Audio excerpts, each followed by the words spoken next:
I'm Andrew Bartnoak, and today I'm going to be talking about Berger's uncertainty reduction theory. The theory was developed in 1975 by Charles Berger and Richard Calabresi.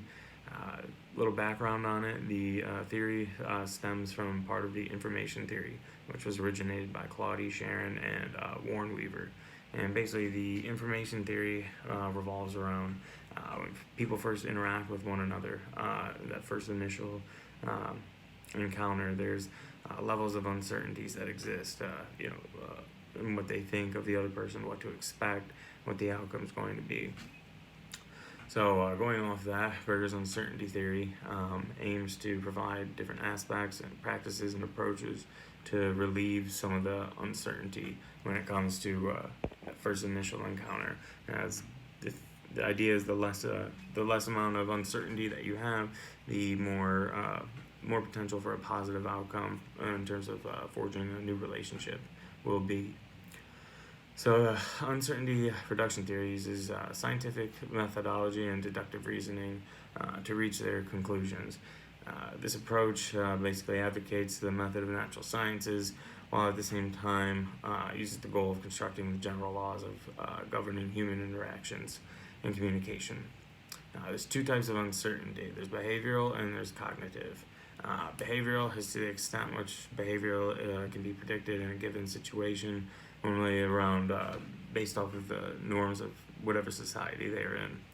And cognitive, which is when the individuals are uncertain or unaware of the beliefs or feelings and attitudes of the other individual that they are first interacting with.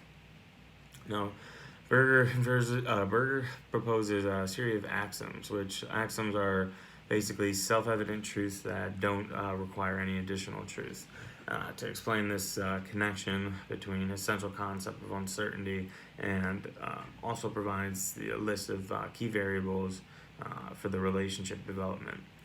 These variables and axioms are verbal communication, nonverbal warmth, information seeking, self-disclosure, reciprocity, similarity, liking, and shared networks. Do you have anybody in common? What similarities? What hobbies do you have in common? How open are they to you to talk about their life, their experiences, and when they talk to you, do they genuinely care and want to know you and want to get to hear your stories and learn about you, or do they just want to talk about themselves? Those are some examples of the uncertainties. Now, some of the strategies for uncertainty reduction that are provided from this theory are passive, active, and interactive. It's not a requirement that you don't need to use these. They're just there as a helpful strategy to use. I personally think that the interactive strategy, which is impression formation through face-to-face interaction with this person. So, very direct, one-on-one, asking the person who you're interacting with, questions from the start, not beating around the bush. I think it's always better to, go face-to-face with somebody and, show them your true colors, show them that you're really interested, and see how it goes and take it from there. However, the other two strategies are active strategy, which is forging your impression of this other individual by seeking a third party's advice. So, for example, let's say that somebody as a common friend or a mutual friend of this person who you're going to be meeting or having a initial conversation with or interaction with, and you want to find out a little bit more about this person. So you ask this mutual friend or somebody, a friend of a friend who knows him, hey, what do they like? What don't they like? What kind of food do they like? And this, can kind of go a long way in terms of allowing you to have a little, insight to who they are before actually meeting them, and kind of determine what kind of common ground you want to meet on to first initially communicate with this person.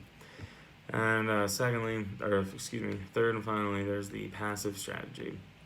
And this strategy is you forging your impression based by observing this person, this individual, and the way they interact with another person or another group of individuals. So you're there with them present, but you're not engaging in any conversation. You're kind of just observing how they act, how they treat other people, and based on these observations that you experience, you then kind of form your own opinion and determination of what you think this person will be like.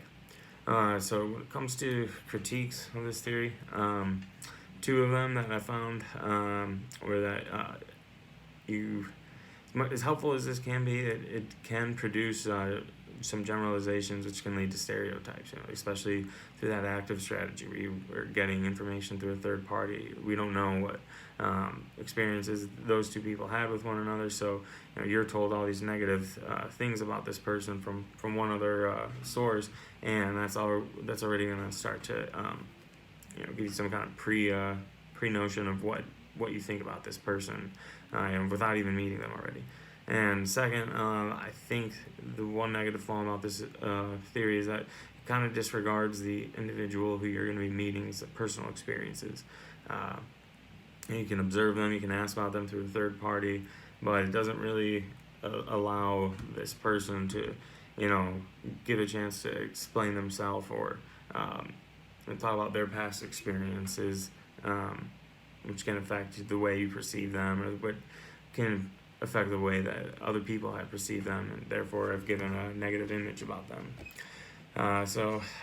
Again, there's a lot more to go into, but we're kind of on a short time schedule, so that is an overview of Berger's uncertainty reduction theory.